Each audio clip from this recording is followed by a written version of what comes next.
Cinema నటించారు. అంటే ఆ రోజుల్లో ఎంత బిజీగా ఉండదు, కెమెరా ఉన్న రోజుల్లో, ఫిల్మ్ ఉన్న రోజుల్లో, అంత బిజీ రోజుల్లో కూడా సంవత్సరానికి 15 సినిమాలు నిర్మించడం అంటే, నటించడం అంటే అంత ఈజీ కాదు. ఇక ఆ కాంతారా గారుతో మా కుటుంబంతో చాలా అనుబంధం ఉంది. వాళ్ళ అబ్బాయి చిన్న అని ఒక అబ్బాయి ఉన్నాడు. ఆ అబ్బాయి మా సినిమాకి రామరాజ్యం వచ్చిన సినిమాకి రాజనేశ్వరరావు దర్శకత్వంలో వాసారి ప్రకాష్ గారు నేను కలిసి నిర్మించాం. ఆ చిత్రాన్ని నా ఫస్ట్ సినిమా అది. ఆ సినిమాలో కాంతారా గారు యాక్ట్ చేశారు. చిన్న కూడా మా సినిమాకి కోడేట్గా మాతో ఒక 5 నెలలు ట్రావెల్ చేశాడు. నేను కాంతారా గారు కలిసాను, కాంతారా ఇంటికి వెళ్ళాను, అక్కడ భోజనం కూడా చేశారు. అంత అనుబంధం ఉంది. అటువంటి గొప్ప వ్యక్తి ఈ మధ్య మన మధ్య లేకపోయినా మళ్ళీ మనందరం గుర్తించుకునేలాగా నాగబాబు సురేష్ గారి కార్యక్రమాన్ని ఏర్పాటు చేయడం చాలా అభినందనీయం. కాబట్టి ఇక ముందైనా ఎప్పుడైనా కొంచెం నిర్మాతల మండలి వారు కానీ, మా ఫిలిం ఛాంబర్ వారు కానీ మేమే బాధ్యత తీసుకుని ఇలాంటి కార్యక్రమం చేస్తే బాగుంటుందని అందరికీ సలహా చెప్తూ, వాళ్ళు ఎవరో చేయకపోతే చేయడానికి నేను ముందు ఉన్నాను అని తెలియజేస్తూ, నేను కూడా ఏ కార్యక్రమం చేయడానికి ముందున్నా. ఇది డబ్బుతో కూడుకున్న పని కాదు, ఒక శ్రమతో కూడుకున్న పని. 10 మందిని గ్యాదర్ చేస్తే సరిపోద్ది. డబ్బు అనేది చాలా సంపాదించి చాలా పోగొట్టాం, కానీ ఇలాంటి చిరస్థాయిగా నిలిచిపోతాయని చెప్పేసి మీ అందరికి తెలియజేస్తూ, నాకు ఈ అవకాశం ఇచ్చిన ప్రేమరాజు గారికి మరొకసారి అభినందనలు తెలియజేస్తాను. Thank you sir. మాట్లాడుతూనే ఉన్నాను. చివరికి లోపలికి దర్శనానికి వెళ్ళేటప్పుడు కూడా నాకు ఫోన్ చేసి ఫోన్ అక్కడ పెట్టి వెళ్తాను, లోపలికి వెళ్తాను అని చెప్పాడంటే ఆయన ఈ కార్యక్రమం, ఆయన తిరుపతిలో ఉన్నాడు కానీ ఆయన మనసంతా ఇక్కడే ఉంది. ఈ కార్యక్రమం ఎట్లా జరుగుతుందని చెప్పేసి ఆయన ప్రతి మినిట్ ఇది మానిటర్ చేస్తూనే ఉన్నారు. అట్లాగే సరే, మీడియాకు ఇట్లాంటి కార్యక్రమాలు గతించిపోయిన వ్యక్తులు, మన మధ్య లేని వ్యక్తుల గురించి వాళ్ళకి పెద్ద ఇంట్రెస్ట్ లేకపోయినా కానీ ఒక మంచి మనుషుల మధ్య కనీసం ఆయన్ని తలుచుకుంటున్నాం అనే తృప్తి అయితే ఇవాళ ఉంది.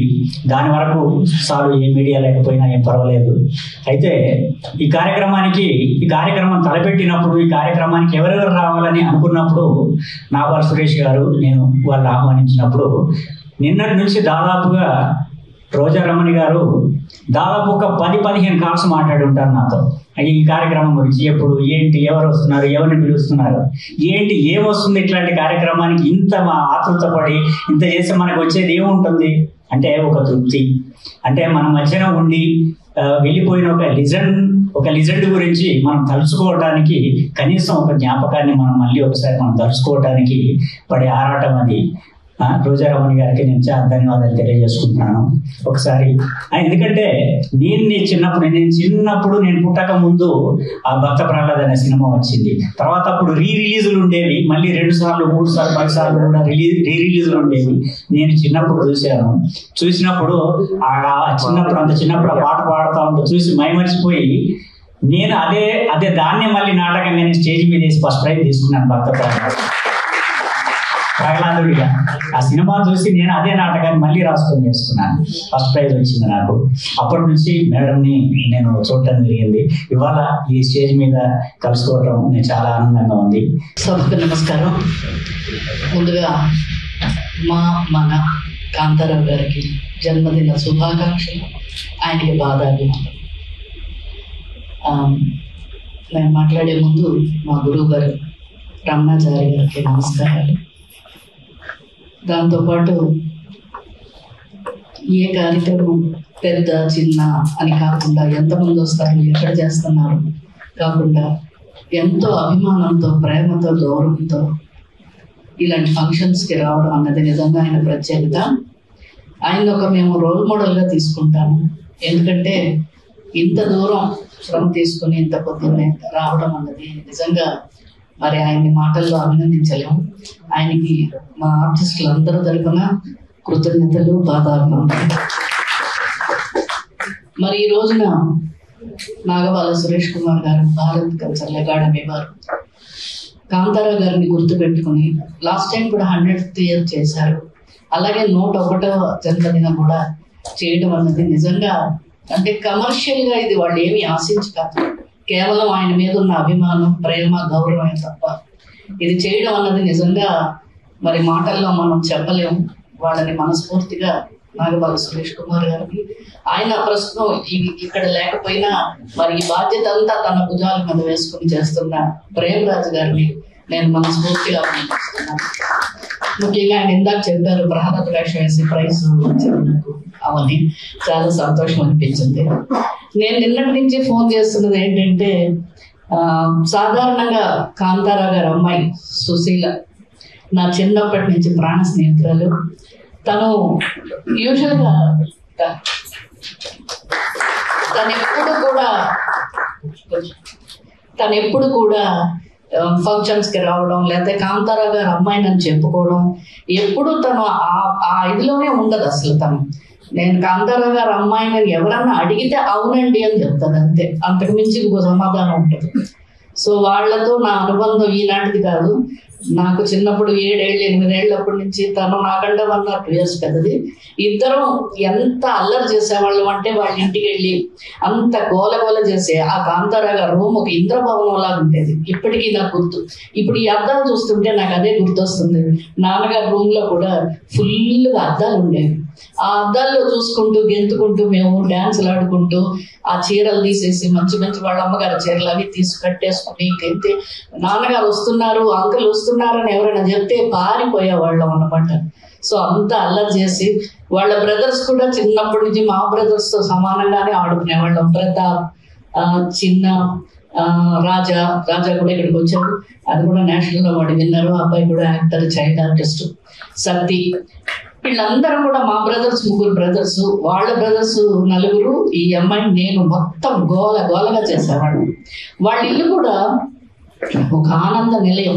ఇప్పుడు ఇక్కడ ఎంతమంది ఉన్నారో ఒక 20 మంది వేసుకుంటే ఆ 20 మంది ఎప్పుడు వాళ్ళ ఇంట్లో ఉంటారు. వాళ్ళు నాకెవరో తెలియదు, కానీ నేను ఎప్పుడు వెళ్ళినా నాకు షూటింగ్ లేనప్పుడు వెళితే వాళ్ళ ఇంట్లో ఎప్పుడు ప్రతి వాళ్ళ చేతిలోనే ఒక ప్లేట్ ఉంటుంది.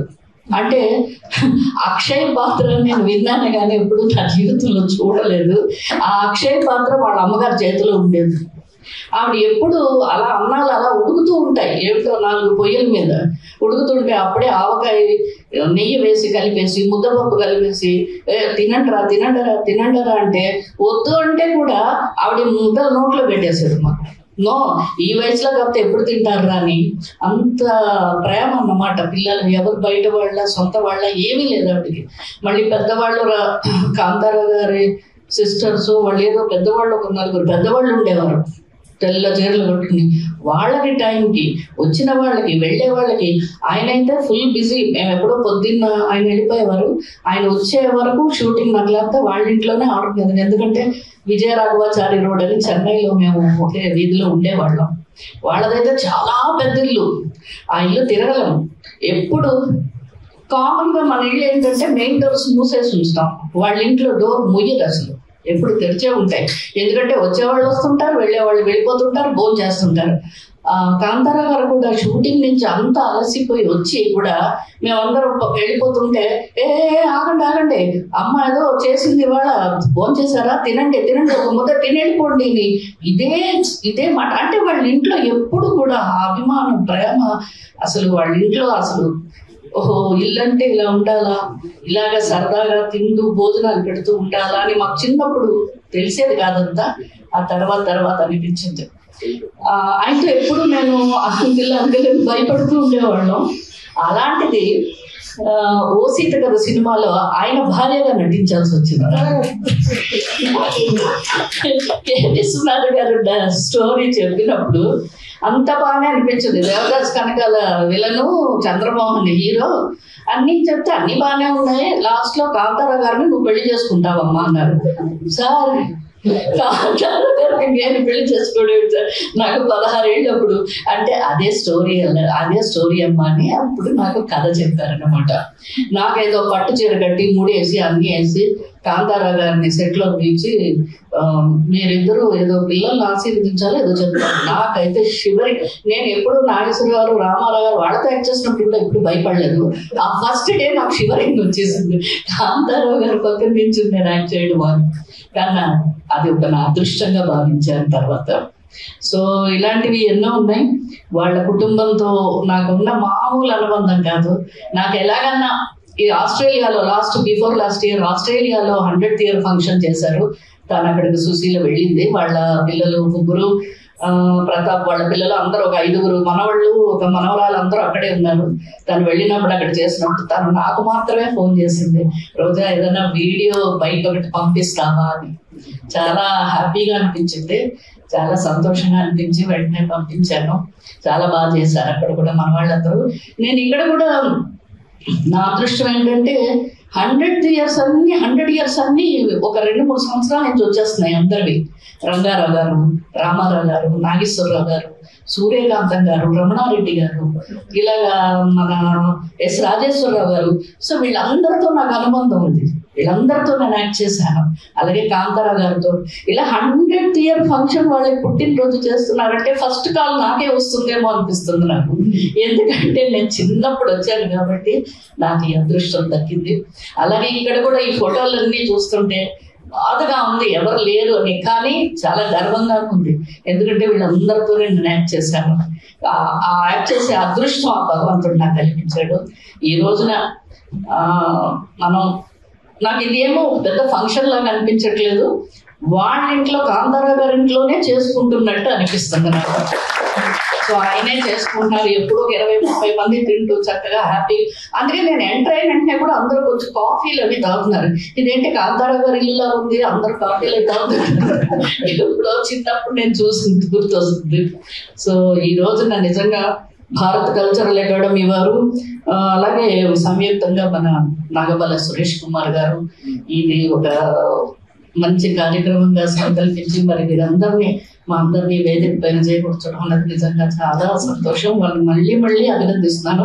మరి అలాగే ఈ రోజు నాగబాల సురేష్ కుమార్ గారు ఉంటుంటే ఇప్పటికి మైలు దద్దరిల్లిపోతుంటాయి. ఆయన ఉన్నా కూడా అక్కడ మాట్లాడేస్తుంటాడు అనమాట. నేను మరి ప్రేమరాజ్ గారు నిజంగా చాలా థ్యాంక్స్. ఆయన పాపం నిన్నటి నుంచి అన్ని ఆర్గనైజ్ చేస్తూ ఉన్నారు. అలాగే సుశీల థ్యాంక్ యూ. ముఖ్యంగా మా కృష్ణకుమారి గారు తన ఆరోగ్యం సహకరించకపోయినా అంత దూరం నుంచి ఎంత అభిమానం అంటే వాళ్ళ కుటుంబంతో నాకు అంటే ఆవిడికి ఎక్కువ అనుబంధం ఉంది.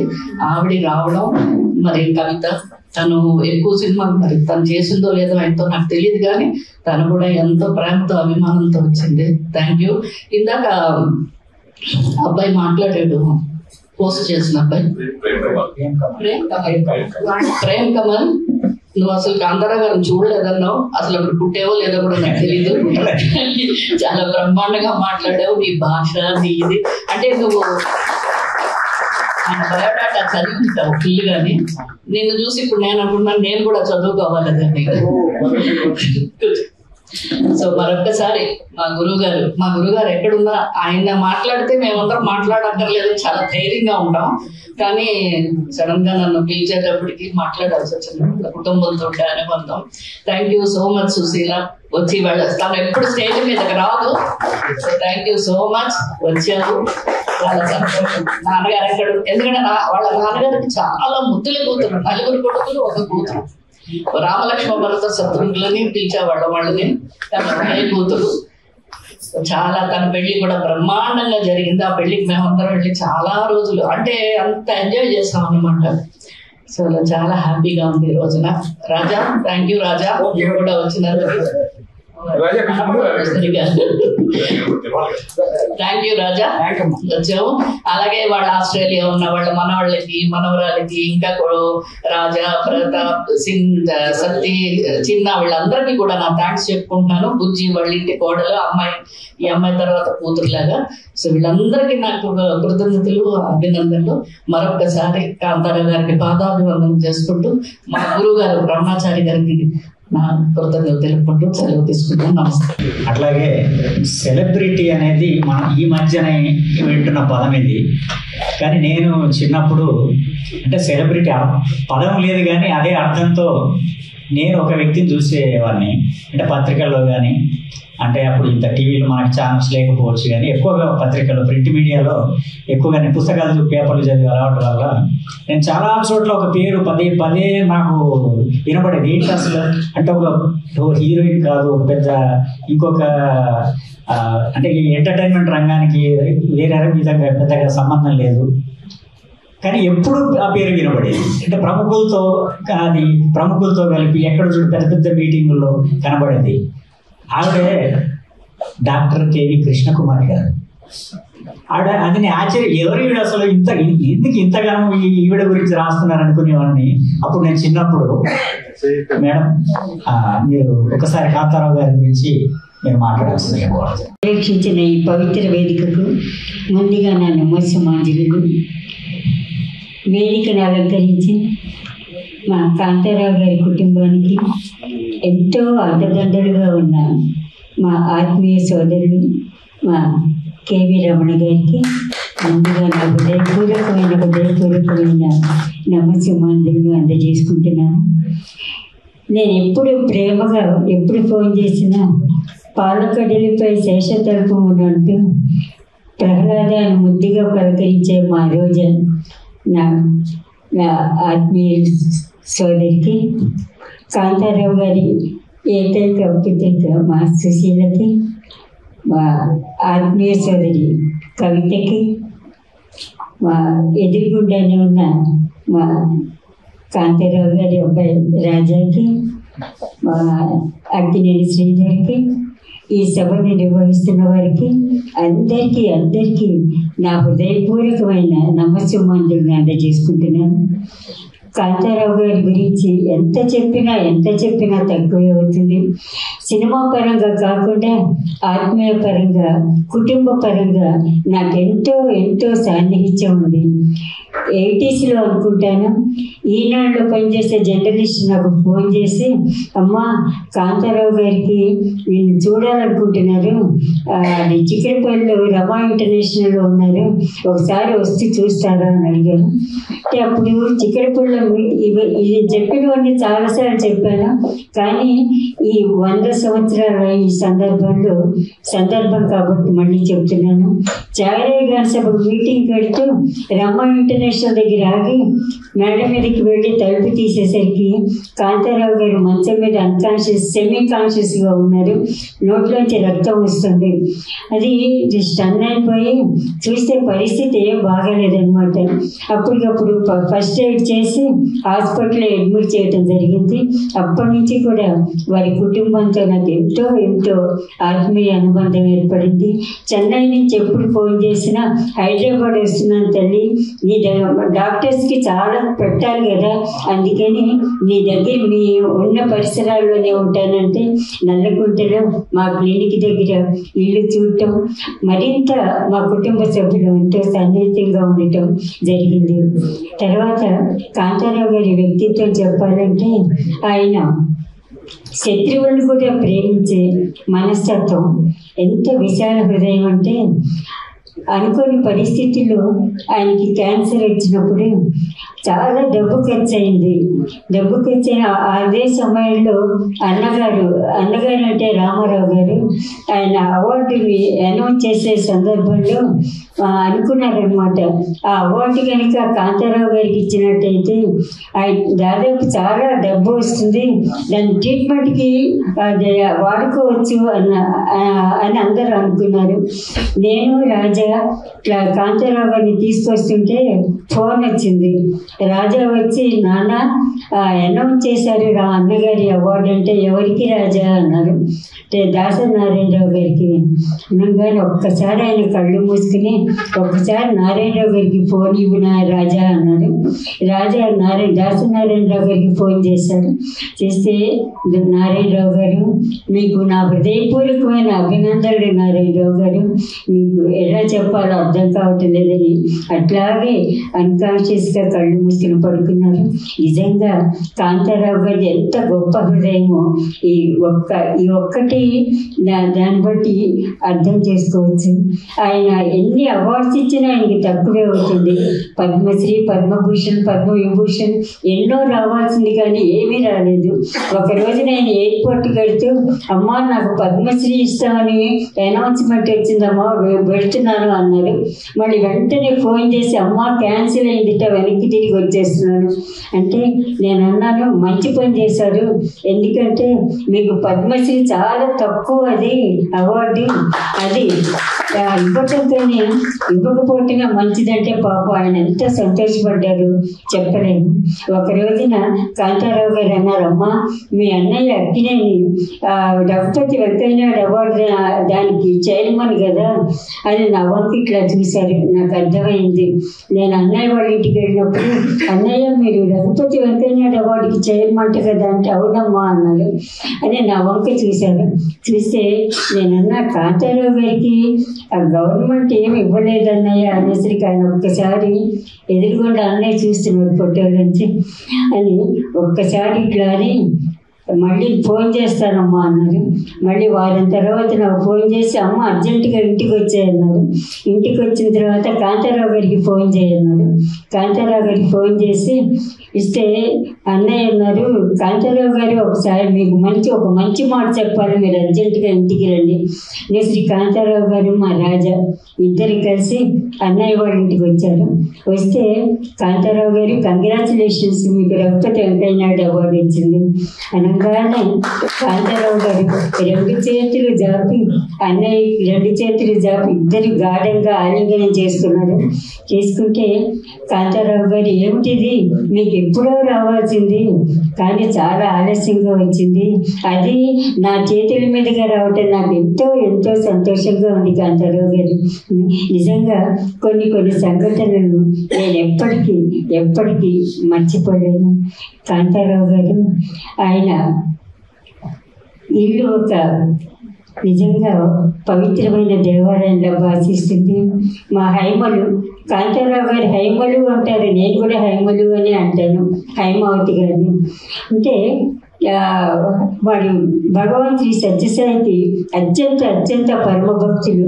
సత్యసాయి బాబా అన్నారు, హైమా మీకు ఏది కావాలన్నా ఇస్తాను, మీ పరిస్థితి నాకు తెలుసు, ఏదైనా ఎంతైనా కోరుకో అంటే హైమలంది నాకు ఏమొద్దు స్వామి, ఇంటికి ఎవరు వచ్చినా కూడా వాళ్ళ కడుపు నిండా అన్నం పెట్టే అదృష్టం నాకు ప్రసాదించండి, అంత మించి నాకు ఏమీ వద్దు అంటే స్వామి ఆవిడ తల మీద చేపెట్టి ఆశీర్వదించారన్నమాట.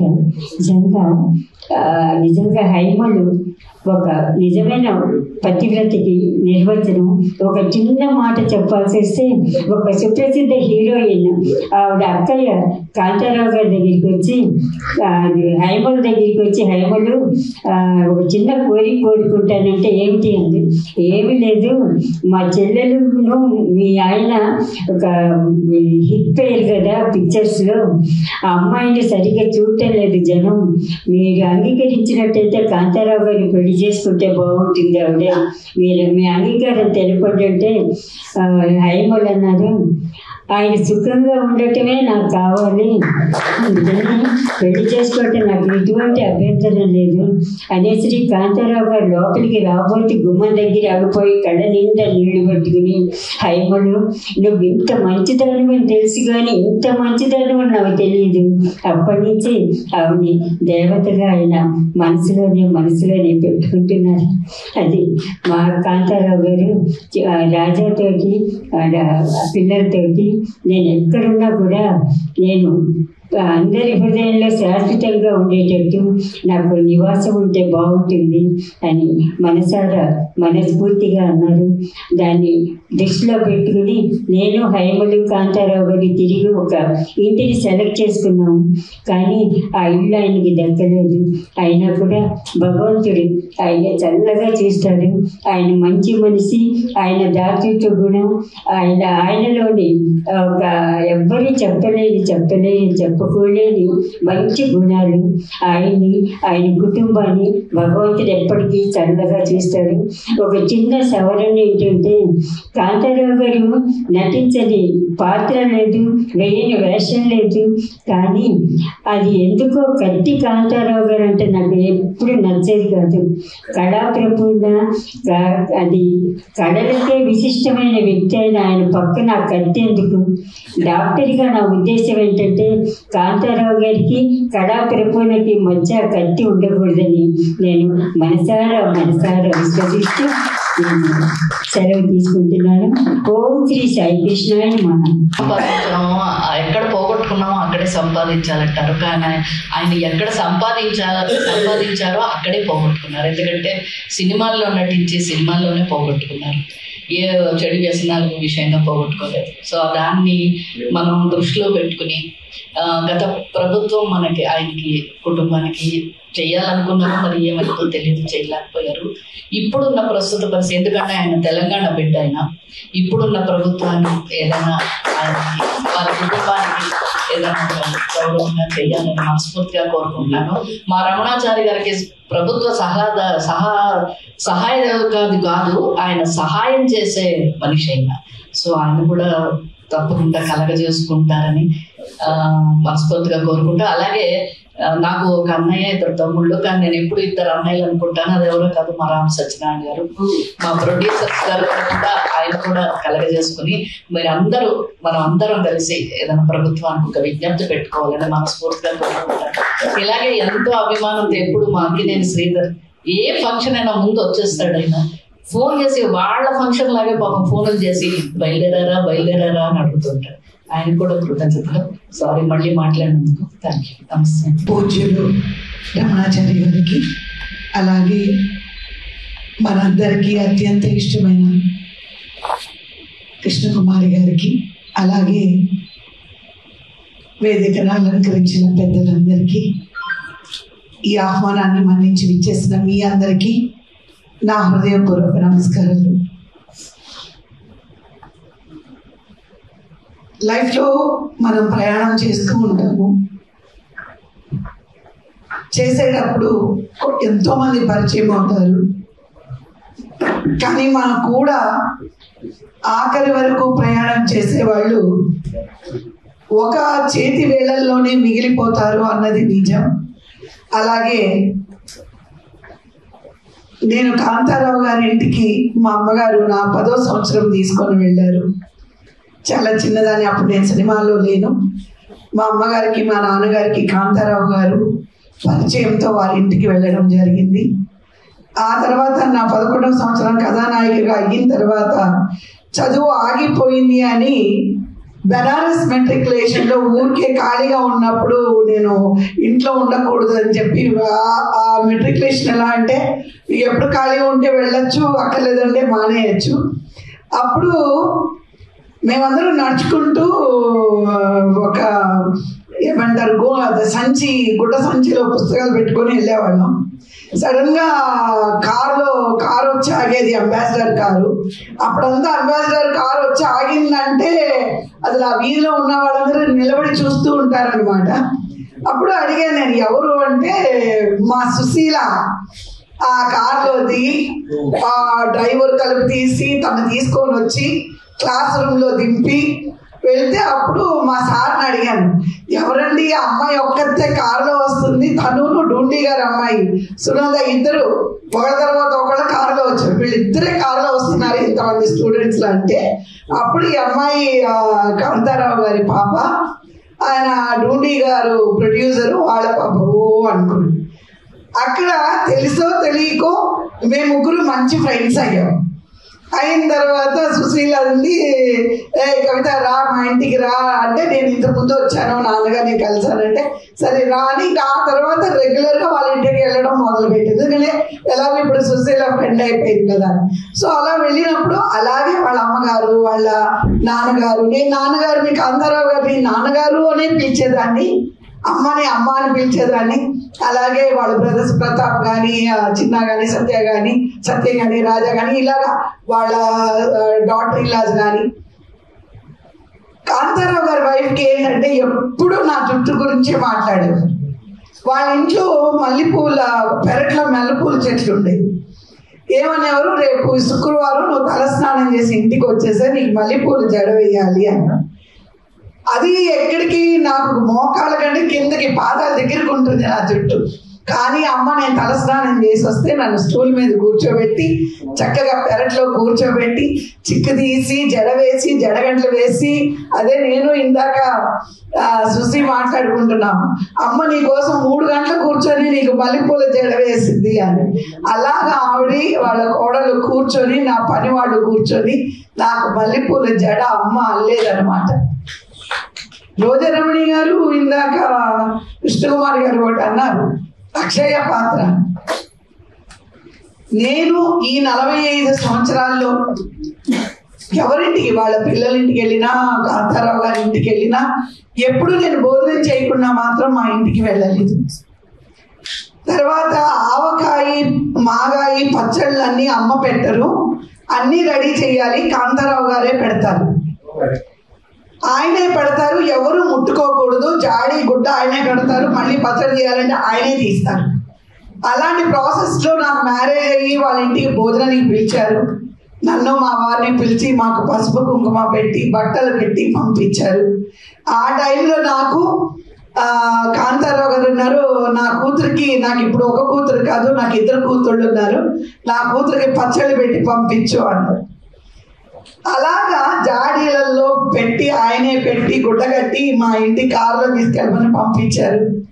జీవితం అలాగా వాళ్ళతో ప్రయాణం అయింది. నాకు చెప్పుకోవడానికి అప్పుడున్న సునందని నేను నాకు అంత ర్యాపోలు పెరగలేదు, కానీ నేను చూసి వాళ్ళ ఫ్యామిలీకి చాలా, అంటే ఇంకా వాళ్ళ ఇంట్లో ఒక అమ్మాయిలాగే నేను పెరిగాను. అయినా దాని తర్వాత కూడా తనకి మ్యారేజ్ అయ్యి చిక్కడపల్లిలో ఉండేటప్పుడు కూడా నల్లకుంట్లో ఉండేవాళ్ళు. మ్యారేజ్ అయిన తర్వాత ఎప్పుడు హైదరాబాద్ వచ్చినా ఒక పూటైనా టైం పెట్టుకొని తన్ని వెళ్ళి కలిసేదాన్ని. అలాగే తను చెన్నై వచ్చిందంటే తప్పకుండా పిల్లల్ని తీసుకొని మా ఇంటికి వచ్చేది. సో ఇది మా ప్రయాణం. బాధ ఏంటంటే నాకు ప్రతిసారి నాకు చాలా చాలా బాధ అనిపిస్తుంది. భారతదేశంలో ఎలా 3 సింహాలని మనం చూపిస్తున్నామో ఆ మూడు సింహాలలాగా రామారావు గారు, నాగేశ్వరరావు గారు, కాంతారావు గారు, అది ఎవ్వరు కాదనడానికి వీల్లేదు. కానీ అది ఎవరు గుర్తు పెట్టుకుంటున్నారు, ఎవరు గుర్తు పెట్టుకోవడం లేదు, ఎవరికి అవసరం లేదు అనుకుంటున్నారు. నేను ఇంకా 15-20 years బ్యాక్ వరకు అక్కడ నడిగర్ సంఘం కానీ ఇక్కడ మా అసోసియేషన్ కానీ చూశాను. ఎలా అంటే అప్పట్లో చేసేవాళ్ళు, ఒక ప్రభాకర్ రెడ్డి గారి పుట్టినరోజు కానీ, ఆయన వర్ధంతి కానీ, లేదా ఇంకొకటి చేశారు. రాను ఎలా అయిపోయిందంటే ఎవరు పుడితే మాకేంటి, ఎవరు పోతే మాకేంటి, మాకేం కావాలో అంతే అనేది ఇండస్ట్రీలో వచ్చింది. అది కరెక్ట్ కాదని నేను అనుకుంటున్నాను. ఎందుకు అంటే పునాదులు లేకుండా ఇల్లు కట్టలేదు. ఈ రోజు ఇంత పెద్ద ప్యాలెస్ లోని ఉన్నాము అని అంటే అంత మంచి పునాదులు ఉండబట్టే ఉండగలుగుతున్నాము అనేది తెలుసుకోవాలి. ఆ పునాది వేసిన వాళ్ళని, పునాదుల్లాగా ఉన్న పాత నటీనటులు కానీ, సాంకేతిక నిపుణులు కానీ ఎవరు కూడా మర్చిపోకూడదు. ఈ రోజుకి రామారావు గారు, నాగేశ్వరరావు గారు, కృష్ణరాజు గారు, కృష్ణ గారు, శోభన్ బాబు గారు, అలాగే దాసరి నారాయణరావు గారు, కోడి రామకృష్ణ గారు, రామానాయుడు గారు, ఎల్వి ప్రసాద్, ఎవరైనా కానివ్వండి, వాళ్ళందరినీ ఎప్పుడు మనం స్మరించుకోవాలి అంటే వారి పుట్టినరోజు కానీ వర్ధంతి కానీ మనం తప్పకుండా జరుపుకోవాలి. పెద్ద ఎత్తున జరగాలి, కానీ జరగలేదు. ఈరోజు ఎవరు చేసినా చేయకపోయినా మా మనసుల్లో కాంతారావు గారు ఉన్నారు అని నాగబాల గారు కంకణం కట్టుకొని ఈ ప్రోగ్రాం చేయడం అనేది నిజంగా నాకు నాగబాల గారు ఫోన్ చేసి, సిస్టర్ మీరు 16వ తారీఖు ఏ పని పెట్టుకోకండి అన్నారు. ఏమండి 16th అని అంటే కాంతారావు గారి ఫంక్షన్. నేను అన్నాను, వెంటనే షాక్ అయిపోయి, నిజంగా మిమ్మల్ని ఎలా అభినందించాలో నాకు తెలియడం లేదండి. ఆయనకి తెలియదండి నా రిలేషన్షిప్ కాంతారావు గారితో ఏంటి అని. నేను చెప్పాను, ఇలా నేను ఆయన 2వ కూతురునండి, నేను పెంపుడు కూతురునండి, దత్తపుత్రికినండి నేను అంటే, ఆయన అమ్మ నాకు చాలా సంతోషంగా ఉంది, మీరు మంచి మనసుతో ఉంటారు కాబట్టి మిమ్మల్ని ఇన్వైట్ చేయాలనుకున్నాను, ఇప్పుడు మీరు వాళ్ళ బిడ్డ అంటున్నారు, తప్పకుండా అయితే మీరు ఉండాలి అంటే తప్పకుండా నేను వస్తానండి అని చెప్పడం జరిగింది. అలాగే నేను సుశీలతో అన్నాను, నేను నాన్నగారిది ఇలా చేస్తున్నానంటే అవును కవిత. అలా ఏమో మరి కొన్ని ఇందాక అన్నారు రోజారమణి గారు, సినిమాలను వేరేలాగా అనుకోకుండా సినిమాల్లోనే సంపాదించారు, సినిమాలోనే ఆయన పోగొట్టుకున్నారు. ఓకే, మానిటరీ అనేది అప్ అండ్ డౌన్స్ అందరికీ ఉంటాయి, కానీ ఇటువంటి ఒక బంగారం లాంటి ఒక కుటుంబం నాకు తెలిసి చిన్నప్పటి నుంచి నేను చూశాను కాబట్టి, బంగారం లాంటి కుటుంబం బంగారం లాంటి పిల్లలు, మంచి పిల్లలు, మంచి ఆవిడైతే ఇంక చెప్పవసరం లేదు, పెద్దవారు ఆల్రెడీ చెప్పారు. బంగారు తల్లి. వారితో పాటు నేను ప్రయాణం చేయడం, ఈ రోజు ఈ వేదిక మీద నన్ను పిలవడం అనేది నేను అదృష్టంగా భావిస్తున్నాను. మరొకసారి నేను నాగబాల గారికి కృతజ్ఞతలు తెలియజేసుకుంటున్నాను. ప్రేమరాజు గారు, థ్యాంక్ యూ అండి. నేను ఇక్కడికి వచ్చే ముందే నేను ఒక ఐడియాతోనే వచ్చాను, ఒక మైండ్ సెట్తో వచ్చాను. నేను 2 రాష్ట్రాల ముఖ్యమంత్రుల్ని కలవబోతున్నాను. కలిసి కాంతారావు గారి విషయం చెప్పి తప్పకుండా అవును పోయిన ఇంతకుముందు ఉన్న గవర్నమెంట్ మా అందరి ముందే డయాస్ మీద అనౌన్స్ చేశారు, చేస్తామని అన్నారు, కానీ జరగలేదు. కానీ ఈ రోజు మీ అందరి ముందు రికార్డెడ్ గా చెప్తున్నాను, ప్రామిస్ చేస్తున్నాను, అది జరిగేంత వరకు 2 ప్రభుత్వాలని నేను వదిలే ప్రసక్తి లేదు. డెఫినెట్ గా రేవంత్ రెడ్డి గారిని, చంద్రబాబు నాయుడు గారిని ఇద్దరిని నేను కలిసి తప్పకుండా మేబీ విత్ ఇన్ 2 months ఏదో ఒకటి నేను ఒక పాజిటివ్ గా నేను మళ్ళీ మీ అందరి ముందు వచ్చి నేను అనౌన్స్ చేస్తాను. ఇది మాత్రం వాళ్ళ ఇంటి బిడ్డగా నేను చేయాలనుకున్నాను, ఒక నటిగా కాదు, ఆయన బిడ్డగా వాళ్ళందరికీ ఒక సిస్టర్ గా నేను చెయ్యాలి అని అనుకుంటున్నాను, చేస్తాను. This is my promise. Sushree, తప్పకుండా నా వంతు అయ్యింది. ఈ 2 ముఖ్యమంత్రులతో మాట్లాడి తప్పకుండా చేస్తాను. థ్యాంక్ యూ అండి, థ్యాంక్ యూ సో మచ్. నాకు ఎక్కువ మాట్లాడటం అలవాటు లేదండి, ఫస్ట్ టైం మాట్లాడుతున్నాను.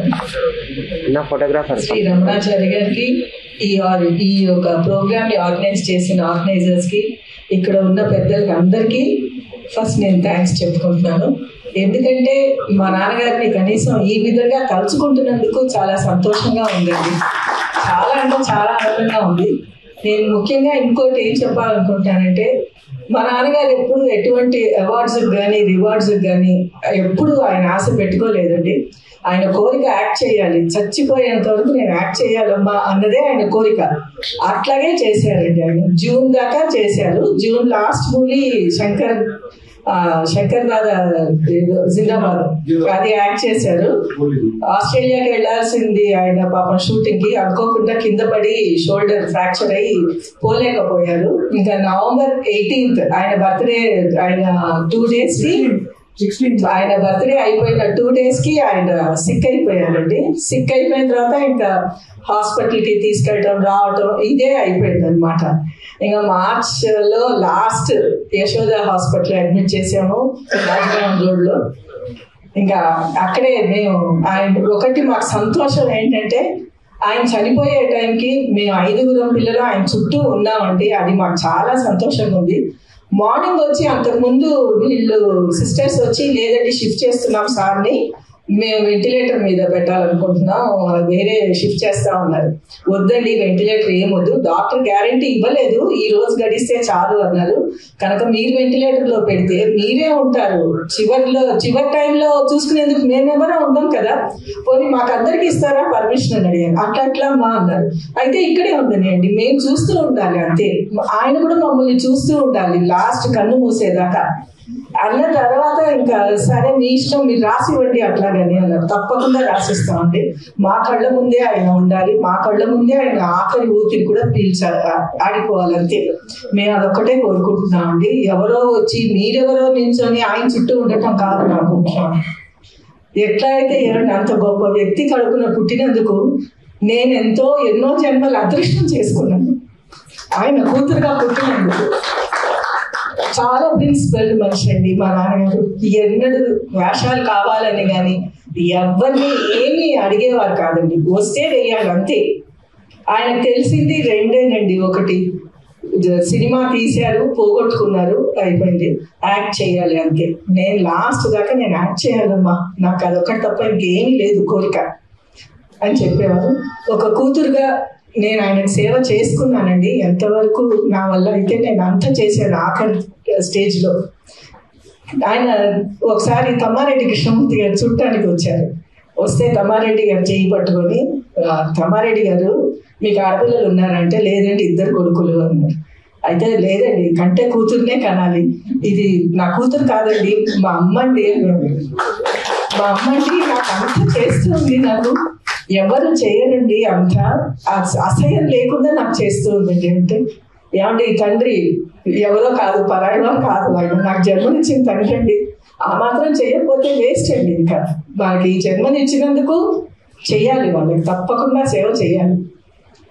ఎట్లయితే ఏమండి నాకు ఇటువంటి సందర్భాన్ని ఇచ్చినందుకు అందరికీ పేరు పేరున నా థ్యాంక్స్ చెప్తున్నాను. చాలా సంతోషం ఈరోజు అందరూ అది జ్ఞాపకం చేసుకుంటున్నారు. Thank you sir, thank you Ramanaji. నేను దూరదర్శన్కి క్రాంతిరేఖ అనే సీరియల్ రాశాను. దివంగత అచ్యుతు, కిన్నెర, కోట శంకర్రావు గారు వాళ్ళు, బాలాజీ గారు వాళ్ళు యాక్ట్ చేశారు. వాళ్ళతో పాటు ఒక ప్రధాన పాత్రలో కాంతారావు గారు యాక్ట్ చేయడం జరిగింది. అంటే నేను రాసిన డైలాగులు ఆయన నోటి వెంట నేను అక్కడ దగ్గర సెట్లో కూడా ఉండి వినటం నా అదృష్టంగా భావించాను. ఆయన సెట్లోకి వచ్చినప్పుడు ఆయన వచ్చిన ఏ ఒక్క రోజు నేను మిస్ అవ్వలేదు. నేను స్క్రిప్ట్ రాసి ఇచ్చినా కానీ నేను అసిస్టెంట్ డైరెక్టర్ కూడా నేను చేసేవాడిని. నేను సెట్లో కూర్చుంటే ఆ స్టైల్గా అక్కడ కూర్చొని ఆ సిగరెట్ చేతిలో పట్టుకుని అట్లా ఉంటే అసలు అట్లాగే చూస్తూ ఉండిపోయేవాడిని నేను. తర్వాత కూడా మళ్ళీ నేను సినిమా రంగానికి వచ్చిన తర్వాత కూడా నేను మా గురువులు పరిచయం బ్రదర్స్ దగ్గర అసిస్టెంట్ రైటర్గా వర్క్ చేస్తున్నప్పుడు మళ్ళీ శంకర్దాదా జిందాబాద్ అనే సినిమాకి నేను మళ్ళీ అసిస్టెంట్ రైటర్గా పనిచేయడం జరిగింది. దూరదర్శన్ సీరియల్కి నేను మెయిన్ రైటర్ని, తర్వాత సినిమాకి నేను అసిస్టెంట్ రైటర్గా పనిచేయడం జరిగింది. ఆ 2 సందర్భాల్లో కూడా కాంతారావు గారు నేను రాసిన 1, 2, 1, 6 డైలాగులు ఏవో చెప్పడం జరిగింది. ఇప్పుడు మా సంస్థ ట్రెజరర్, కార్యనిర్వహణ దక్షుడు, అంటే ఈ కార్యక్రమాన్ని నేను సగం ఆయన సగం అన్నట్టుగా 2 భుజాల మీద వేయడం జరిగింది. మిగతా కార్యవర్గ సభ్యుల సపోర్ట్తో కాంతారావు గారి గురించి తన సందేశాన్ని క్లుప్తంగా ఇవ్వాల్సిందిగా కోరుతున్నాను. చిత్తరంజన్ గారు. అందరూ అన్నీ చెప్పారు. ఆయన తరం వెళ్ళిపోయింది, కానీ ఆయన మన ముందు లేరు.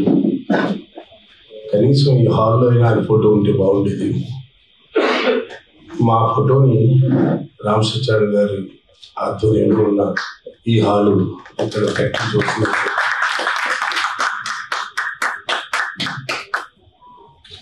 వైజాగ్లో లక్ష్మీ టాకీస్ అని మాకు సినిమా హాల్ ఉంది. మా పార్ట్నర్ త్రివిక్రమరావు గారు, జస్టిస్ చౌదరి సినిమా తీసిన త్రివిక్రమరావు. అప్పుడు నేను ఎన్టీఆర్ గారితో చాలా క్లోజ్గా ఆయన రూమ్లోకి ఎవరిని వెళ్ళినప్పుడు ఎర్లీ మార్నింగ్ 4:30కి నా కార్లో ఒక బాక్స్ తీసుకెళ్ళేవాడిని, అంటే క్యారేజ్. 4 o'clock భోజనం చేసేవారు ఆయన. ఒకరోజు నేను ఆయన భోజనం చేసి బయటకు వస్తున్నాను, రాజనాథ్ గారు వచ్చారు. అప్పుడు రాజనాథ్ గారి పరిస్థితి కూడా ఏం బాగలేదు. రాజనాథ్ గారు వచ్చారు. నేను చూసి షాక్ అయిపోయాను. ఇంత పెద్ద విలన్ని చూశాను. రోజు ఎన్టీఆర్ గారిని రోజు చూసిన అదృష్టం నాది. ఒక 40 రోజులు 35 రోజులు ఎన్టీఆర్ ఏన్నారు, ఇద్దరిని కూడా చూశాను నేను. కానీ ఇలా రాజనాథ్ గారిని చూడడం చాలా ఆశ్చర్యం వేసింది. రాజనాథ్ గారు ఎందుకు వచ్చారంటే కాంతారావు గారిని తీసుకొని వచ్చారు. ఆ రోజు కాంతారావు గారు పక్క రూమ్లో ఉన్నారు. నేను పర్మిషన్ తీసుకొని కాంతారావు గారిని ఆ క్షణం అలా చూడడం జరిగింది. అది కాంతారావు గారితో నాకున్న అంతే. నమస్కారం అనే పరిస్థితి కూడా జరగలేదు. ఆయన పేపర్స్ చదువుతున్నారు, అది జరిగిందండి చాలా సంవత్సరాల క్రితం. ఏదేమైనా మా భారత్ కల్చరల్ అకాడమీ, మా రైటర్స్ అసోసియేషన్ అందరూ కలిసి పెట్టాము. నాగబాల గారు లేకపోవడం కాస్త రూట్ కనిపిస్తోంది. చాలా అదే బాధగా ఉంది. రేపు మరి కొన్ని రోజుల్లో కవిత గారు ఆశయాలు తీరి కాంతారావు గారికి ఒక అద్భుతమైన అవార్డు రావాలని, దాని కవిత గారు వెనకాతల మా రైటర్స్ అసోసియేషన్ కూడా వెంటుండి మీ కోరికలు నెరవేరే వరకు మేము కూడా మీకు తోడుంటామని కోరుకుంటూ కాంతారావు గారికి నా ప్రగాఢ నివాళులు అర్పించుకుంటూ సరే.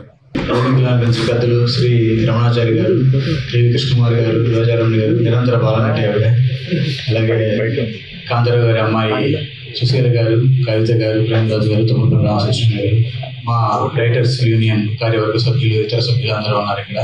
అలాగే కాంతారావు గారి కుటుంబ సభ్యులు కూడా చాలా మంది ఉన్నారు. వారందరికీ కూడా నమస్కారములు, స్వాగతం. ఇక్కడ ముఖ్యంగా ఈరోజు కాంతారావు గారి 101వ జయంతి. ఈ విషయం కొంచెం ప్రజల్లోకి వెళ్ళడంలో కొంచెం వెనకబడి ఉన్నామని అనిపించింది నాకు. ఇక్కడ ఉన్న ప్రజలందరికీ నా రిక్వెస్ట్ ఏంటంటే, ఇక్కడికి వచ్చిన వారికి ఈ తాలూకు ఈ కార్డ్ని ఫోటో తీసుకొని మీ సోషల్ మీడియాలో కొంచెం ఫార్వర్డ్ చేయండి.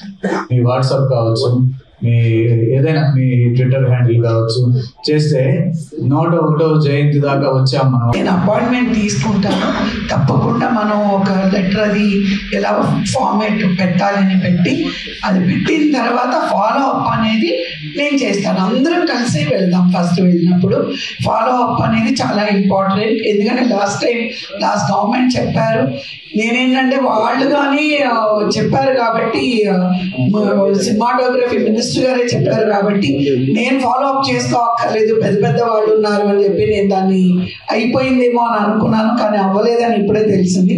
తప్పకుండా నేను మాత్రం దాన్ని కంపల్సరీగా మనం అందరం వెళ్ళిన తర్వాత ఫాలో అప్ చేస్తాం. అదే కాబట్టి మనం కవిత గారితో సపోర్ట్ గా వెళ్ళడానికి మనందరం సిద్ధంగా ఉన్నాం. తెలుగు టెలివిజన్ రైటర్స్ అసోసియేషన్ కానీ అలాగే తెలంగాణ ఛాంబర్ ఆఫ్ కామర్స్ కానీ వీళ్ళంతా కూడా కలిసి వస్తారని నేను అనుకుంటున్నాను. ఇది మనం ముందుకు తీసుకెళ్లాల్సినటువంటి ఈ సందర్భాన్ని కూడా మెన్షన్ చేస్తూ చిన్న రైటప్ చేస్తే మీడియాలో చాలా ముందుగా వేగంగా వెళ్ళేటువంటి అవకాశం ఉంది, ప్రజల్లోకి వెళ్తుంది. ఇంకా కొంతమంది ఈ కార్యక్రమాన్ని వరంగల్లోనో, తెనాల్లోనో, విజయవాడలోనో, ఖమ్మంలోనో చేయడానికి ఒక దారి దొరుకుతుంది, ఒక ఇన్స్పిరేషన్ దొరుకుతుంది. హైదరాబాద్ లో చేశారు, మనం కూడా చాలా ఆర్గనైజేషన్స్ పనిచేస్తున్నాయి. పెద్దల ముందు నేను ఎంత అనుకోని చాలా వెనకాల కూర్చొని ఉన్నాను. ఇది మనది అనుకుంటే, వడ్డించే వాళ్ళు మన వాళ్ళు అనుకుంటే ఆఖరి పంతులో కూర్చొని అన్నీ అందుతాయి అంటారు కదా, అలా ఉందన్నమాట. చాలా చాలా సంతోషంగా ఉంది. అయితే వేదిక మీద ఉన్న పెద్దలందరికీ నమస్కారం, వచ్చిన మీ అందరికీ కూడా నమస్కారం అండి. నేను అందరూ చాలా సీరియస్గా మాట్లాడారు కదా, నేను కాంతారావు గారి గురించి చాలా సరదాగా మాట్లాడాలనుకుంటున్నాను. యాక్చువల్గా ఇంట్లో వంట చేసి ఏం కూర ఏంటి అది ఇది అని అస్తమానం వచ్చి ఎవరైనా అడిగితే గట్టితో ఇట్లా కానీ కత్తి ఫైటింగ్ చేస్తాను మీరు దగ్గరకు వస్తే అని చెప్పేసి అంటే, ఏంటి కాంతారావు గారు కత్తి ఫైటింగ్ చేస్తావా అని జోక్ చేసేవారు. అలా ప్రతిరోజు అంటే అల్లరి చేస్తున్నప్పుడు లేకపోతే ఫ్రెండ్స్తో ఏదైనా గార్డెన్ పార్టీలకి వెళ్ళి అక్కడ ఏదైనా కొమ్మలు విరుచుకొని ఆడుకుంటూ ఉంటే తెలియకుండానే కత్తి ఫైట్ లాగా చేసేయడం. కాంతారావు గారు నేనైతే రామారావు గారు నువ్వు అలాగ అనుకుని ప్రతి మాటలో అసలు చాలా సూపర్ సీనియర్స్ అయినా సరే వాళ్ళని అనుక్షణం తలుచుకుంటూ మన ఫ్యామిలీ మెంబర్ని చేసుకుంటూ ఉండేంత గొప్ప మహానుభావులు వాళ్ళు చేసే ఇండస్ట్రీలో వర్క్ చేయడం అనేది చాలా చాలా సంతోషంగా ఉంది. మేము ఇంకా లక్కీ ఏంటంటే ఆ కత్తి ఫైటింగ్ చేసే ఆ డ్రెస్సింగ్ కూడా మేము కొట్టేసాం, లేడీస్ లెగ్గింగ్స్ అవన్నీ కూడా. అయితే అంటారు కదా మామూలు మన ఇన్స్టాలోని ఫేస్బుక్ లోని వీటిలో చాలా మీమ్స్ అవన్నీ వస్తూ ఉంటాయి అనమాట. ఫస్ట్ మీరు వేసుకునే లెగ్గింగ్ డ్రెస్సింగ్ అంతా కూడా పాదప్పుడు రామారావు గారు కాంతారావు గారు వీరందరూ వేసుకునేవారు. చక్కగా కత్తి ఫైటింగ్ చేసినప్పుడు కంఫర్టబుల్ డ్రెస్ ఒక్క జనరేషన్ ఇలా చేంజ్ అవ్వగానే మీరు కొట్టేశారు అని చెప్పేసి మీమ్స్ పెడుతూ ఉంటారు. మాకు ఆ లక్ కూడా వచ్చింది, చాలా చాలా సంతోషం. ఇంత మంచి సభలో నాకు మాట్లాడే అవకాశం ఇచ్చినందుకు మరొకసారి కృతజ్ఞతలు తెలియజేసుకుంటూ మీ అందరికీ కూడా ధన్యవాదాలు తెలియజేస్తున్నాను. కాంతారావు గారి దీవెనలు మనందరికీ ఉండాలని కోరుకుంటున్నాను. ఆయన ఆత్మ ఎక్కడున్నా సరే మనల్ని చూస్తూ ఉంటుంది. ఆయన కూడా ఆయన ఆత్మ శాంతిగా ఉండాలని మనస్ఫూర్తిగా కోరుకుంటున్నాను. Thank you one and all. Thank you. మాకు పండగ అంటే ఈ నవంబర్ 16 మా ఇంట్లో పెద్ద పండగ. ప్రతి సంవత్సరం మాకు ఇది మాత్రం చాలా పెద్ద పండగ అండి. ఎందుకు అన్నారో ఏమో తెలియదు. 2008లో లాస్ట్ సత్యానందం చేసుకున్న తర్వాత మా నాన్నగారు ఇంకా ఒకటే మాట అన్నారు. ఆయన బ్రాహ్మణ్తో చెప్పారు, ఏమండి వీణాపాణి గారు ఇదే లాస్ట్, నేను ఇంకా చేసుకోనండి, నా వల్ల కాదు, నేను ఇంతసేపు కూర్చోలేకపోతున్నాను, ఇదే ఆఖరినండి నేను చేసుకోవటం, ఇంకా చేసుకోనండి. ఎందుకు చెప్పారో తెలియదండి, ఆ మాట చెప్పారు. నేను అందరూ అదేంటి ఎందుకు అట్లా, లేదమ్మా నేను ఎంతసేపు కూర్చోలేదమ్మా, నా వల్ల కావట్లేదు అని అయ్యో అనుకున్నాను.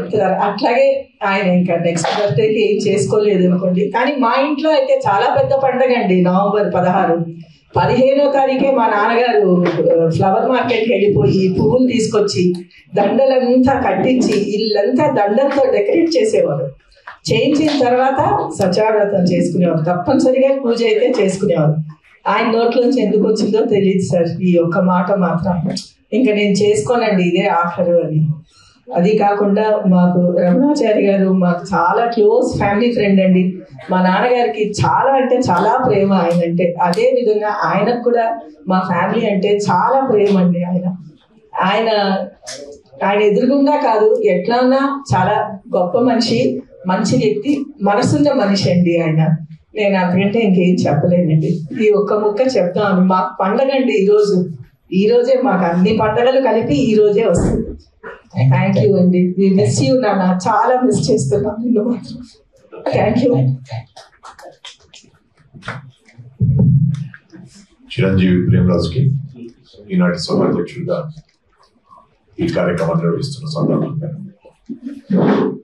అలాగే శ్రీమతి రోజారావణి గారికి, శ్రీమతి కవిత గారికి, డాక్టర్ కేవి కృష్ణకుమార్ గారికి, శ్రీమతి సుశీల గారికి, శ్రీ చిత్తరంజన్ గారికి, నిర్మాతల్లో మనసున్న నిర్మాతగా పేరు పొందినటువంటి మా రామసత్యాన్ని గారికి, ప్రకాష్ గారికి, చిత్తరంజన్ గారికి, చిరంజీవి ప్రేమ్ కమల్కి,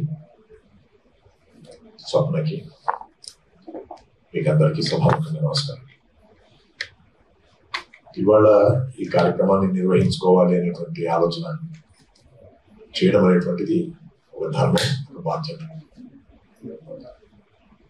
నాగబాల సురేష్ భారత కల్చరల్ అకాడమీ తరఫున, అలాగే తెలుగు టెలివిజన్ రచయితల సంఘం తరఫున కలిసి ఈ కార్యక్రమం చేస్తున్నందుకు వారికి నా ధన్యవాదాలు. ఒక మంచి పని చేయాలని చెప్పి అభిప్రాయంతో చేద్దామని చెప్పి అనుకునేటువంటి సందర్భంలో ఇవాళ సోదరి శ్రీమతి సుశీల గారు అన్నారు, మాకు నవంబర్ 16 పెద్ద పండుగ అని. వారి మనసులో అంత పెద్ద పండుగగా నిర్వహించుకునే సందర్భంగా వారిని ఇక్కడికి పిలిచి వారిని కార్యక్రమంలో పార్టిసిపేట్ అయ్యేటట్టుగా చేసినటువంటి శ్రీమతి రోజారావణి గారికి కూడా సభాముఖంగా నమస్కారం. రాజా ఎలా ఇక్కడ ఉన్నాడు, బాబు కాబట్టి ఉంటాడు, హైదరాబాద్ ఉన్నాడు కాబట్టి ఉంటాడు, సత్యం ఇంట్లో ఉన్నాడు. ఒకటి మాత్రం నిజం, ఎవరికి ఎప్పుడు ఎంతవరకు ఏది ప్రాప్తమో అంతవరకు మాత్రమే. అది కొంతమంది విషయంలో మనం ఆలోచించినట్టయితే, అంతర విషయంలో ఏ పద్మ పురస్కారం రాకపోవడం అనేటువంటిది ప్రభుత్వం చేసుకున్నటువంటి పాపం. అది ఏ ప్రభుత్వమైనా కావచ్చు. 50 సంవత్సరాలుగా నేను ప్రభుత్వంలో భాగస్వామిగా ఉండి కొన్ని విషయాల్ని చెప్పడానికి వీలు కాదు, కానీ చూస్తూ ఉంటే చాలా బాధ అనిపిస్తూ ఉంటుంది. ఒక ఎన్టీ రామారావు, ఒక కాంతారావు, ఒక నాగేశ్వరరావు, ఈ ముగ్గురు కూడా ధృవతారంలా వెలిగినటువంటి రోజుల్లో వారికి కూడా పద్మ పురస్కారం రావాల్సిన అవసరం ఉండేది. ఎందుకు రాలేదు అనే దానికి మనం ఏం సమాధానం చెప్పడానికి లేదు, కానీ ఆయన ఎంతో మంది మనసుల్లో ఆయన నిలబడి ఉన్నాడు అనేటువంటి సంగతి మనం ఇవాళ తలుచుకోవడం అనేటువంటిది మన బాధ్యత కాబట్టి ఇక్కడ చేసుకున్నాం. ఇది శత జయంతి ఉత్సవం అప్పుడు కూడా ఇంతకుముందు రామసత్యాన్ని గారు చెప్పారు, ఎందుకు చేయలేదు అనేటువంటి సంగతి పక్కకు పెడితే తప్పకుండా చేయాల్సిన బాధ్యత ఉందని చెప్పని మళ్ళీ భారత కల్చరల్ అకాడమీ ఇతర సంస్థలు కలిసి రవీంద్ర భారతిలో వారి శత జయంతి ఉత్సవాన్ని చేయడం అనేటువంటిది నాకు ఎంతో ఆనందాన్ని కలిగించిన విషయం. ఈ రకంగా అకాడమీకి, తెలుగు టెలివిజన్ రచయితల సంఘానికి నేను వ్యక్తిగా ఒక వ్యవస్థలో భాగంగా మంచి వాళ్ళు మనం స్మరించుకోవాల్సిన అవసరం ఉంది. రోజారావణి గారు మాట్లాడినప్పుడు వారి కుటుంబం గురించి, వారి పరిస్థితుల గురించి, వారి యొక్క ఆదరణ గురించి, మంచితనం గురించి చెప్పారు. అలాగే కవిత గారు చెప్పారు, నటులుగా వాళ్ళు చెప్పారు, నటిమణులుగా. డాక్టర్ కేవి కృష్ణకుమారి గారు వారి కుటుంబంతో ఉండేటువంటి అనుబంధంతో వారు చెప్పారు. ప్రభుత్వంలో భాగస్వామిగా నేను ఎన్టీ రామారావు గారిని, నాగేశ్వరరావు గారిని, కాంతారావు గారిని ముగ్గురిని కూడా దగ్గర నుంచి చూశాను. నా అదృష్టం ఏంటంటే నేను ఎన్టీ రామారావు గారి దగ్గర పనిచేశాను. నేను అప్పుడు నేను ఆయనకి సమాచార శాఖ కమిషనర్గా ఉన్నాను. ఉదయం 3:30 గంటల ప్రాంతంలో వెళ్తే ఆయన సుప్రభాతం దగ్గర నుంచి మొదలు పెడితే రాత్రి 10:15 దాకా 10:30 దాకా వారితో పాటు ఉండాల్సినటువంటి అవసరం వచ్చేది. అట్లే నాగేశ్వరరావు కూడా అంత ఆత్మీయంగానే చూసేవాడు. నాకు కాంతారావు గారితో ఉండేటువంటి అనుబంధం ఎప్పుడు అని చెప్పంటే 1991 సంవత్సరంలో నేను సంస్థ శాఖ సంచాలకుడిగా ఉన్నప్పుడు సురభి సంస్థ వారు ఎక్కడో వానల్లో, వరదల్లో, వర్షాకాలంలో పొలాల గట్ల మీద వర్షం పడుతుంటే కూడా నాటకం వేసేసి, ఎవరు రాకపోయినా నాటకం వేసేసి, నాటకం అయిపోయిన తర్వాత తెల్లవారు లేచేసేసేసి ఆ ఊరి పెద్దల దగ్గరికి వెళ్ళి కావాల్సిన ప్రకారంగా బియ్యము బట్టలు ఏవో తెచ్చుకునేటువంటి స్థితి నుంచి వాళ్ళని హైదరాబాద్లోకి తీసుకొస్తే ఎలా ఉంటుంది అనేటువంటి అభిప్రాయంతో చిక్కట్పల్లిలో ఒక నాటకశాల నిర్మింపజేసేసి అక్కడ సురభివాడ నాటకాలు వేసేటప్పుడు కాంతారావు గారు వచ్చి నాతో పాటు స్వయంగా అక్కడ కూర్చొని ఆయన నిర్వహిస్తూ ఉంటే ఒకటే అడిగాను నేను, ఏమిటి కారణం అని చెప్పని. ఆయన చెప్పినటువంటి మాట ఇవాటికి నాకు సులోదార్యంగా ఉంది. కళాకారులు అంటే వీళ్ళండి కళాకారులు, నేను కూడా ఈ సురభి కళాకారులతో పాటు పనిచేశాను, నాకు సురభి కళాకారులు అంటే ఇష్టం కాబట్టి నేను కూడా అవసరమైనట్టయితే మీతో పాటు ఇక్కడే ఉంటానని చెప్పని నాతో పాటు రాత్రంతా కూడా అక్కడ ఉండేటువంటి రీతిలో ఉన్నటువంటి కాంతారావుని మొట్టమొదటి చూసి ఆకర్షించినటువంటి వాడిని. ఎందుకంటే సినిమా నటులు ఎలా ఉంటారో మనకు అందరికీ తెలుసు, వారి వ్యవహారం ఎలా ఉంటుంది, జీవితం ఎలా ఉంటుంది, ఎలా బతుకుతారు, ఎలా ఉంటారు అనేటువంటి సంగతి. కానీ తానుగా ఆ సురభి వాళ్ళ కోసం చెప్పిన పాటుపడ్డాను చూసినప్పటి నుంచి నాకు పరిచయం అయినాక, వారి కుటుంబంతో పరిచయం అయినాక హైమతమ్మ గారు అయితే మా అమ్మగారి కంటే కూడా ఎక్కువ. కానీ ఒక మాట మా కృష్ణకుమార్ గారు చెప్పారు, అలా ఏ స్త్రీ కూడా చెప్పదు, అంత ఆప్యాయంగా ఆయన గురించి మంచి కోరుకునేటువంటి తల్లికి నమస్కరించాల్సిన అవసరం. ఆమె ఏ రకంగా చెప్పినా ఆయన యొక్క మంచి నాకు కావాలని చెప్పుకుంటున్నటువంటి ఆ తల్లి నేను చూశాను, మాట్లాడుతున్నాను చూశాను. కాంతారావు గారికి శతజయంతి ఉత్సవం నిర్వహించకపోవడం అనేటువంటిది ఏదైతే ఉందో అది రామసత్యనారాయణ గారు చెప్పారు కాబట్టి నేను మళ్ళీ నేను దాని గురించి చెప్పను కానీ మాట్లాడాను. కానీ రవీంద్ర భారతిలో సత్యజయంతి ఉత్సవం నిర్వహించడం మాత్రం చాలా ఘనంగా నిర్వహించినటువంటి పరిస్థితి ఉంది. కాంతారావు గారి యొక్క మంచితనం ఒక్కొక్కసారి దీనికి కారణంగా వచ్చని చెప్పి అనుకుంటా ఉంటాం. ఏ కారణం ఏదైనా ఉన్నా సుశీల గారు అంత దూరం నుంచి ఇక్కడికి వచ్చి ఈ కార్యక్రమంలో పాల్గొని వారు చెప్పినటువంటి ప్రతి మాటలో కూడా ఉన్నటువంటి ఆ నిష్కర్మత్వం ఏదైతే ఉందో దాన్ని గమనించిన తర్వాత నవంబర్ 16 పెద్ద పండుగ అని ఎప్పుడైతే మీరు చెప్పారో హైదరాబాద్ లో పండుగ జరుపుకోవడంలో మీరు కూడా పార్టిసిపేట్ అవుతున్నందుకన్నా చాలా మంచి విషయంగా మేము భావిస్తున్నాం. ఇక్కడ ఉన్నవాళ్ళంతా కూడా మంచి మనస్కులు, వాళ్ళందరూ కూడా ఇక్కడ నవంబర్ 16 ఆయన జయంతిని నిర్వహించుకోవాలని చెప్పి అనుకుంటాం. కవిత గారు ఒక ప్రయత్నం చేస్తామని చెప్పి అన్నారు, నేనేమి కాదనలేదమ్మా. కానీ ప్రభుత్వం అనేటువంటిది ముందు కాళ్ళతో అంటుంది, వెనుక కాళ్ళతో అంటుంది. అలాంటి లక్ష్యం ఉండేటువంటి ప్రభుత్వంలో నేను 50 ఏళ్ళుగా పనిచేసినటువంటి వాడిని కాబట్టి తెలంగాణ రాష్ట్రం వచ్చి 10 ఏళ్ల పాటు ఉండిన తర్వాత కూడా కాంతారావుకు కావాల్సినటువంటి స్థానం దొరకలేదు అని చెప్పంటే నేను చాలా సిగ్గుపడుతున్నాను. ప్రభుత్వంలో భాగస్వామిగా ఉండి నా అశక్తతకు, నా యొక్క బలహీనతకి నేను ఎందుకు చేయలేకపోయినా అనేటువంటి భావంతో ఉన్నాను. ప్రభుత్వానికి సలహాదారుగా ఉంది. పోలీస్ ప్రభుత్వంలో భాగస్వామి కాదా అంటే ప్రభుత్వంలో భాగస్వామిగా పోలీసు సంవత్సరం వరకు ఉన్నాను. చివరి వరకు కూడా వారికి ఏది ఉన్నా లేకున్నా కనీసం ఒక ఇంటి విషయమైనా కానీ మనం ఆలోచించాల్సిన అవసరం ఉంది, బాధ్యత ఉందని చెప్పిన ప్రభుత్వానికి ఎన్నిసార్లు విన్నవించుకుంటా ఎందుకు జరగలేదు అనేటువంటి సంగతి ఒక్కొక్కసారి జరగదేమో అనేటువంటి దాన్ని మనం భరించాల్సినటువంటి అవసరం ఉంటుంది. నోటి దాకా వచ్చి కూడా నోట్లోకి పోయినటువంటి పరిస్థితులు చాలా మంది కలుగుతూ ఉంటాయి. అలాంటిది కాంతారావు విషయంలో జరిగిందని చెప్పి నేను భావిస్తున్నాను. ప్రభుత్వాన్ని అనుకోవడం కాదు, మన పరిస్థితి అలా ఉంది అని చెప్పి అనుకోవడం ఒక్కొక్కసారి విధి అనేటువంటి దానికి మనం ఒక్కొక్కసారి తలవంచాల్సిన అవసరం వస్తుందేమో అని చెప్పి కొంతమందిని చూస్తే అనిపిస్తూ ఉంటుంది. అందుకని శ్రీమతి కవిత గారు ఈ విషయంలో రేవంత్ రెడ్డి గారిని కలిసిన, మా చంద్రబాబు నాయుడు గారిని కలిసిన ఇరువురికి కూడా బాగా తెలుసు. కాబట్టి మీరు చేసే ప్రయత్నంలో మీరు సఫలీకృతం అయితే ఇక్కడ అందరం కూడా సంతోషిస్తాం. రామసత్యనారాయణ గారు ఒక మాట అన్నారు, ఈ ఛాంబర్స్ లో తప్పకుండా వారి ఫోటో పెట్టిస్తామని చెప్పిన వారు బాధ్యత తీసుకున్నారు. కాబట్టి నేను మళ్ళీ దాని గురించి మాట్లాడదలుచుకోలేదు. వారి గురించి తలుచుకోవడం, స్మరించుకోవడం, వారి జయంతి నిర్వహించుకోవడం అనేటువంటిది మనం అందరం ఇలాగే చేద్దాము. ఎవరు చేసినా చేయకుండా భారత కల్చరల్ అకాడమీ, తెలుగు టెలివిజన్ రచయితల సంఘం వాళ్ళు ఇలాగే చేస్తామనేటువంటి మనస్సంకల్పం మరొకసారి మీకు అందరికీ నా కృతజ్ఞతలు తెలుపుకుంటూ సెలవు. వారికి మరొకసారి సభాముఖంగా మా అందరి తరఫున ధన్యవాదాలు తెలియజేసుకుంటున్నాను.